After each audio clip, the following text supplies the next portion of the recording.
আসসালামু আলাইকুম সুপ্রিয় শিক্ষার্থীগণ, পরীক্ষায় আসবে কিন্তু উত্তর ভুল হয়ে যাবে। তাই উত্তরটি ভুল করতে না চাইলে অবশ্যই ভিডিওটি স্কিপ না করে সম্পূর্ণ ভিডিওটি দেখতে থাকুন। দেখুন, রত্নদ্বীপ উপন্যাসটি কে লিখেছেন? রত্নদ্বীপ উপন্যাসটি লিখেছেন প্রভাত কুমার মুখোপাধ্যায়। প্রভাত কুমার মুখোপাধ্যায়। কিন্তু রত্নবতী উপন্যাসটি লিখেছেন মীর মুশাররফ হোসেন।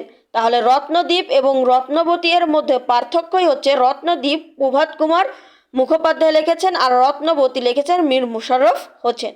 রত্ন পরীক্ষা গ্রন্থ অর্থাৎ গদ্য গ্রন্থ, রত্ন পরীক্ষা গদ্য গ্রন্থটি লিখেছেন ঈশ্বরচন্দ্র বিদ্যাসাগর আর রত্নবলী নাটকটি লিখেছেন রামনারায়ণ তর্করত্ন।